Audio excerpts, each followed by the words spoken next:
Welcome back to my channel Alfina an aesthetic lifes. ഇന്ന് നമ്മൾ വന്നിരിക്കുന്നത് AMCS FNCKയിലെ പുതിയൊരു അപ്ഡേഷൻ പറയാൻ വേണ്ടിയിട്ടാണ്. AMCS FNCKയുടെ 6th അലോട്ട്മെന്റിന് ശേഷം അടുത്തത് സ്പോട്ട് അലോട്ട്മെന്റ് ആണ്. ഇതിന് നിങ്ങൾ ഓഫ്ലൈൻ ആയിട്ടാണ് പാർട്ടിസിപ്പേറ്റ് ചെയ്യേണ്ടത്. ഇതിന്റെ ഡീറ്റെയിൽസ് ആണ് ഇന്ന് പറയാൻ വേണ്ടി പോകുന്നത്. ഈ ഒരു സ്പോട്ട് അലോട്ട്മെന്റ് നടത്തുന്നത് ഒക്ടോബർ 29 തീയതിയാണ്. അന്ന് തന്നെ എല്ലാ ജില്ലയിലുള്ള കുട്ടികളും ടൈറ്റിൽ പറഞ്ഞിരിക്കുന്ന എറണാകുളത്തുള്ള ഒരു അഡ്രസ് ആണ് കൊടുത്തിരിക്കുന്നത്. അവിടെ തന്നെയാണ് പോകേണ്ടത് എല്ലാ ജില്ലയിലുമുള്ള കുട്ടികൾ. അഡ്രസ് എന്ന് പറയുന്നത് ആശിർ ഭവൻ, കച്ചേരിപ്പടി, എറണാകുളം നോർത്ത് കൊച്ചിനാണ് നിങ്ങൾ പോകേണ്ട സ്ഥലം എന്ന് പറയുന്നത്. അവിടെ തന്നെ എല്ലാവരും ഓഫ്ലൈൻ ആയിട്ട് പോകണം. ഓൺലൈൻ അലോട്ട്മെന്റ് അല്ല ഇത്. ശേഷം അഡ്മിഷൻ 2025 എന്ന് പറഞ്ഞ് നമ്മുടെ സൈറ്റിൽ കൊടുത്തത് നിങ്ങൾക്ക് ക്ലിക്ക് ചെയ്ത് കഴിഞ്ഞാൽ കുറച്ചുകൂടി ഇൻഫർമേഷൻസ് അറിയാൻ വേണ്ടി സാധിക്കുന്നതാണ്. അതിൽ BSc നഴ്സിംഗ് ക്ലിക്ക് ചെയ്ത് കഴിഞ്ഞാൽ ഫസ്റ്റ് നമുക്ക് list of colleges and category wise vacant seat നോക്കാം. അതായത് കാറ്റഗറി ബേസ് ചെയ്തിട്ടും കോളേജ് ബേസ് ചെയ്തിട്ടും എത്രത്തോളം സീറ്റ് വാക്കൻസി ഉണ്ടെന്ന് ആദ്യം നിങ്ങൾ മനസ്സിലാക്കണം. നമുക്ക് ടോട്ടൽ ഒരു 20 കോളേജിലാണ് വേക്കൻസി വന്നിരിക്കുന്നത്. അതിൽ ഓപ്പൺ മെറിറ്റ് എത്ര കുട്ടികൾക്കാണ്, ക്രിസ്ത്യൻ കമ്മ്യൂണിറ്റിയിലുള്ള കുട്ടികൾക്ക് എത്ര വേക്കൻസി ആണ് ഉള്ളത് എന്നതെല്ലാം ഇവിടെ കൊടുത്തിട്ടുണ്ട്. ഇത് കണ്ട് മനസ്സിലാക്കി നിങ്ങൾക്ക് ഇഷ്ടപ്പെട്ട കോളേജ് ഇവിടെ ഉണ്ട്, ഇവിടേക്കാണ് അഡ്മിഷൻ ആവശ്യം എന്നുള്ള കുട്ടികൾ മാത്രം ഇതിൽ പാർട്ടിസിപ്പേറ്റ് ചെയ്യുക. ഈ വാക്കൻസി നോക്കിയിട്ട് വേണം നിങ്ങൾ കോളേജസ് വെക്കേണ്ടതും. ക്രിസ്ത്യൻ മൈനോറിറ്റി സ്റ്റുഡൻസ് ആ മൈനോറിറ്റി സീറ്റിലേക്ക് വേണം ഓപ്ഷൻ രജിസ്ട്രേഷൻ ചെയ്യേണ്ടത്. നിങ്ങൾ ഓൺലൈൻ ആയിട്ട് ഓപ്ഷൻ രജിസ്ട്രേഷൻ ചെയ്യേണ്ട ആവശ്യമില്ല. സ്പോട്ടിന് അവിടെ പോകുമ്പോൾ മാത്രം ഓപ്ഷൻ രജിസ്ട്രേഷൻ ചെയ്താൽ മതിയാകും. അതുപോലെ തന്നെ ഓപ്പൺ മെറിറ്റ് ആയിട്ടുള്ള കുട്ടികളും ഈ ഒരു വാക്കൻസി മനസ്സിലാക്കിക്കൊണ്ട് തന്നെ പോവുകയും ഓപ്ഷൻ രജിസ്ട്രേഷൻ കോളേജ് നോക്കി ചെയ്യാനും കൂടി ശ്രദ്ധിക്കുക. ഇഷ്ടപ്പെട്ട കോളേജസ് മാത്രം വെക്കാൻ വേണ്ടി നോക്കുക. ടോട്ടൽ സീറ്റ് വാക്കൻസി മൊത്തം വന്നിരിക്കുന്നത് 53 സീറ്റുകളാണ്.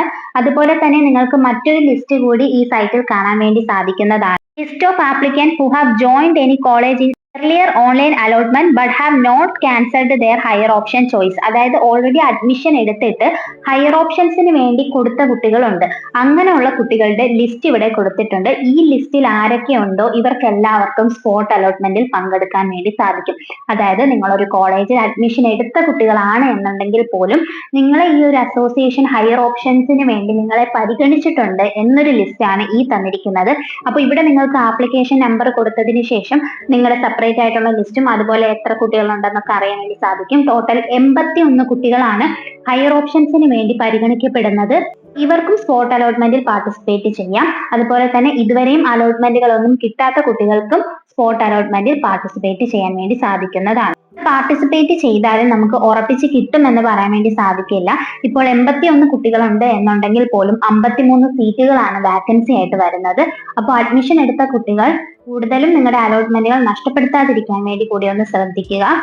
Notification on final centralised counselling and spot admission. ഇതിൽ പറഞ്ഞിരിക്കുന്ന എല്ലാ കാര്യങ്ങളും നിങ്ങൾ വായിച്ചു നോക്കി മനസ്സിലാക്കിയതിനു ശേഷം മാത്രം സ്പോട്ട് അലോട്ട്മെന്റിൽ പാർട്ടിസിപ്പേറ്റ് ചെയ്യുക. പോകേണ്ട സ്ഥലമാണ് ഈ കൊടുത്തിരിക്കുന്നത്. Ashir Bhavan, Kacheripady, Ernakulam north near ST Antony's LP school, Ashir Bhavan road, metro pillar number ഒക്കെ കൊടുത്തിട്ടുണ്ട്. അപ്പോൾ അത് നിങ്ങൾ മനസ്സിലാക്കുക. ഈ ഒരു കറക്റ്റ് സ്ഥലത്ത് തന്നെ അവർ പറയുന്ന സമയത്തിന് എത്താൻ വേണ്ടി നോക്കുക കേട്ടോ. ഒക്ടോബർ 29 തീയതിയാണ് സ്പോട്ട് അലോട്ട്മെന്റ് നടക്കുന്നത്. ഈ ഡേറ്റിൽ എന്തെങ്കിലും ചേഞ്ച് വരികയാണെന്നുണ്ടെങ്കിൽ നമ്മുടെ ചാനലിലൂടെ അത് അപ്ഡേറ്റ് ചെയ്യുന്നതായിരിക്കും കേട്ടോ. 35 കോളേജുകൾ ഉണ്ടെങ്കിൽ പോലും ഇപ്പോൾ 20 കോളേജുകളിൽ മാത്രമാണ് വാക്കൻസി വന്നിരിക്കുന്നത്. ബാക്കിയുള്ള കോളേജുകളെല്ലാം തന്നെ ഫില്ലായിട്ടുണ്ട്. ഈ ഒരു സ്പോട്ട് അലോട്ട്മെന്റിൽ ഫില്ലായിട്ടില്ല, അല്ലെങ്കിൽ ഏതെങ്കിലും കുട്ടികൾ അഡ്മിഷൻ എടുത്തിട്ട് അവിടെ നിന്ന് മാറുക അങ്ങനെയൊക്കെ ചെയ്യുകയാണ് എന്നുണ്ടെങ്കിൽ വാക്കൻസി സീറ്റിലേക്ക് വേണ്ടിയിട്ട് നിങ്ങളിപ്പോൾ പോയ സമയത്ത് നിങ്ങൾക്ക് ഒരു ഷോർട്ട് ലിസ്റ്റ് നിങ്ങളെ ക്രിയേറ്റ് ചെയ്തവരിൽ നിന്നും ബാക്കി വരുന്ന വാക്കൻസി സീറ്റിലേക്ക് കുട്ടികളെ പരിഗണിക്കപ്പെടുന്നതായിരിക്കും. നിങ്ങളുടെ യാത്രാ ചെലവും നിങ്ങളുടെ സൗകര്യങ്ങളൊക്കെ നോക്കുക. കാരണം എല്ലാ ഡിസ്ട്രിക്റ്റിലുമുള്ള ആൾക്കാർ ഇവിടെ തന്നെയാണ് വരേണ്ടത്. അപ്പോൾ അതെല്ലാം നിങ്ങൾ തന്നെയാണ് നോക്കേണ്ടത്. അതിന്റെ ഉത്തരവാദിത്തം ഒന്നും തന്നെ അസോസിയേഷൻ ഏറ്റെടുക്കുന്നതുമായിരിക്കില്ല. അവിടെ പോയതിനു ശേഷം നിങ്ങൾ വെക്കുന്ന ഓപ്ഷൻ അനുസരിച്ചും നിങ്ങളുടെ മാർക്ക് അനുസരിച്ചും നിങ്ങളുടെ റിസർവേഷൻ ഏതാണെന്ന് ബേസ് ചെയ്തിട്ടും നിങ്ങളുടെ റാങ്ക് ലിസ്റ്റ് ഒക്കെ നോക്കിയതിനു ശേഷമായിരിക്കും നിങ്ങൾക്ക് അവിടെ അലോട്ട്മെന്റ് ലഭിക്കുന്നുണ്ടാവുക. അലോട്ട്മെന്റ് ലഭിക്കുന്നുണ്ടോ ഇല്ലയോ എന്നുള്ളത് അന്ന് തന്നെ നിങ്ങൾക്ക് അറിയാൻ വേണ്ടി സാധിക്കുന്നതുമാണ്. ഇവിടെ വെച്ച് അലോട്ട്മെന്റ് കിട്ടുന്ന കുട്ടികൾ ഒക്ടോബർ 30 മുന്നോടിയായിട്ട് തന്നെ കോളേജിൽ ഡയറക്റ്റ് പോയി അഡ്മിഷൻ എടുക്കേണ്ടതാണ്. ഇമ്പോർട്ടന്റ് ആയിട്ടുള്ള ഒരു കാര്യം പറഞ്ഞിരിക്കുന്നത് അസോസിയേഷന്റെ ആദ്യഘട്ട ഓൺലൈൻ അലോട്ട്മെന്റിൽ വിവിധ കോളേജുകളിൽ പ്രവേശനം നേടിക്കഴിഞ്ഞിട്ടുള്ള അപേക്ഷകരും LBS അലോട്ട്മെന്റിൽ ഏതെങ്കിലും കോളേജുകളിൽ പ്രവേശനം നേടിയവരും ഒക്ടോബർ 29 നടത്തുന്ന അവസാനഘട്ട കൗൺസിലിംഗിൽ പങ്കെടുക്കാൻ വരേണ്ട ആവശ്യമില്ല. അത് നിങ്ങളിപ്പോൾ അഡ്മിഷൻ ഓൾറെഡി എടുത്തിട്ടുണ്ടാവാം, പക്ഷെ ഹയർ ഓപ്ഷന് വേണ്ടിയിട്ട് കൺഫർമേഷൻ കൊടുക്കാത്ത കുട്ടികൾ ഉണ്ടാകാം.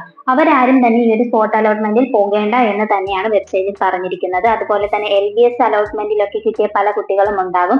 അവരും ഈ ഒരു AMCS FNCK അസോസിയേഷനിൽ അപ്ലൈ ചെയ്തിട്ടുണ്ടാകും. അങ്ങനെ കുട്ടികളും ഇവിടേക്ക് വരേണ്ട എന്ന രീതിയിലാണ് അപ്ഡേഷൻ വന്നിരിക്കുന്നത്. കാരണം നിങ്ങൾക്ക് കൂടുതൽ ക്ലാസ്സുകൾ ഡിലേ ആവാനുള്ള ചാൻസസ് ഉണ്ട്. അപ്പോൾ അഡ്മിഷൻ എടുത്ത കുട്ടികൾ പിന്നെയും അങ്ങോട്ടേക്ക് മാറുമ്പോൾ ഒരുപാട് കുട്ടികളുടെ ചാൻസ് ആണ് അവിടെ പൊക്കോണ്ടിരിക്കുന്നത്. അതുകൊണ്ട് അങ്ങനെയുള്ള കാര്യങ്ങൾ കൂടി നിങ്ങളൊന്ന് ശ്രദ്ധിക്കാട്ടോ. അതുപോലെ സ്പോട്ട് അലോട്ട്മെന്റിന് പോകുന്ന കുട്ടികൾ നിങ്ങളുടെ ഒറിജിനൽ ഡോക്യുമെന്റ്സും കാര്യങ്ങളും എല്ലാം കയ്യിൽ കരുതണം. എന്തൊക്കെ ഡോക്യുമെന്റ്സ് ആണോ പ്രോസ്പെക്ടസിൽ പറഞ്ഞിരുന്നത് അതെല്ലാം കയ്യിൽ ഉണ്ടായിരിക്കേണ്ടതാണ്. അതുപോലെ തന്നെ ടോക്കൺ ഫീസ് ആയിട്ടുള്ള 25,000 റുപ്പീസും കയ്യിൽ ഉണ്ടാകേണ്ടതാണ്. അഡ്മിഷൻ എടുത്ത കുട്ടികളാണ് എന്നുണ്ടെങ്കിൽ നിങ്ങളുടെ കയ്യിൽ ഡോക്യുമെന്റ്സ് ഒന്നും ഉണ്ടാകില്ല, ഓൾറെഡി കോളേജിൽ കൊടുത്തിട്ടുള്ള കുട്ടികളാകും. നിങ്ങൾ ഫീ റെസീപ്റ്റും അതുപോലെ തന്നെ കോപ്പീസും അതുപോലെ നിങ്ങളുടെ അലോട്ട്മെന്റ് മെമ്മോയുമായിട്ട് മാത്രം സ്പോട്ട് അലോട്ട്മെന്റിൽ പാർട്ടിസിപ്പേറ്റ് ചെയ്യാൻ വേണ്ടി ശ്രദ്ധിക്കാട്ടോ. സർട്ടിഫിക്കറ്റ് ആണ് കൊണ്ടുപോകേണ്ടത് എന്നതെല്ലാം തന്നെ ഈ ഒരു പ്രോസ്പെക്ടസിലുണ്ട്. ഇത് വായിച്ച് മനസ്സിലാക്കുക. അഡ്മിഷൻ എടുക്കാൻ പോകുമ്പോൾ നിങ്ങളുടെ ട്യൂഷൻ ഫീ, അതുപോലെ ഹോസ്റ്റലേഴ്സ് ആണെങ്കിൽ അതിന്റെ ഫീ, അതുപോലെ യൂണിഫോം, ബുക്ക് എല്ലാ ഫീസും നിങ്ങൾ ഫസ്റ്റ് ഇയറിലായിട്ട് അടയ്ക്കേണ്ടതായിട്ട് വരുന്നതാണ്. അപ്പോൾ അത് ഒരു 1,00,000 റുപ്പീസ് വരുന്നത് കൊണ്ട് തന്നെ ആ ഒരു ഫീസ് ഒക്കെ റെഡിയാക്കി വെക്കാൻ കൂടി ഒന്ന് ശ്രദ്ധിക്കുക കേട്ടോ. എന്ന കുട്ടികൾ എല്ലാവരും തന്നെ ഒക്ടോബർ 30 ഉച്ചയ്ക്ക് 12 മണിക്ക് മുന്നോടിയായിട്ട് തന്നെ കോളേജിൽ ഡയറക്റ്റ് ചെന്ന ആ ഒരു ടൈം പീരീഡിൽ അഡ്മിഷൻ എടുക്കാത്ത കുട്ടികൾ ക്യാൻസൽ ആയി പോകുന്നതായിരിക്കും. അവർക്ക് പിന്നീട് മുന്നോട്ടുള്ള ഒരു അലോട്ട്മെന്റിനും പാർട്ടിസിപ്പേറ്റ് ചെയ്യാനും സാധിക്കുകയില്ല. അതുപോലെ ഏതൊക്കെ സമയത്ത് ഏതൊക്കെ റാങ്കുള്ള കുട്ടികളാണ് പോകേണ്ടത് എന്നൊരു 3 രീതിയിൽ പറഞ്ഞിട്ടുണ്ട്. ആദ്യത്തെ ഘട്ടത്തിലുള്ള കുട്ടികൾ റാങ്ക് ബേസ് ചെയ്തിട്ട് സെഷൻ 1 ആയിട്ട് കൊടുത്തിട്ടുണ്ട്. 2 മണിക്ക് ഉച്ചയ്ക്ക് 2 മണിക്കാണ് പോകേണ്ടത്. ഓപ്പൺ മെറിറ്റ് റാങ്ക് 1 മുതൽ 2,500 വരെയുള്ള കുട്ടികളാണ് 2 മണിക്ക് പോകേണ്ടത്. 2:45 പോകേണ്ടത് 2,501 മുതൽ 3,000 വരെയുള്ള റാങ്കുള്ള കുട്ടികൾ. 3:30 പോകേണ്ടത് 3,001 മുതൽ 3,500 റാങ്ക് വരെയുള്ള കുട്ടികളാണ്. ഞാൻ പറഞ്ഞ കാര്യങ്ങൾ എല്ലാവർക്കും മനസ്സിലായെന്ന് വിശ്വസിക്കുന്നു. മനസ്സിലാക്കിയിട്ടുണ്ടെങ്കിൽ ലൈക്ക് ചെയ്യുക, വീഡിയോ ഹൈപ്പ് ചെയ്യുക, ഫ്രണ്ട്സിലേക്കും അപ്ഡേഷൻസ് അറിയിക്കുക. നെക്സ്റ്റ് അപ്ഡേറ്റുമായിട്ട് നമുക്ക് ഉടനെ തന്നെ കാണാം. അതുവരേക്കും okay bye. Thank you for watching.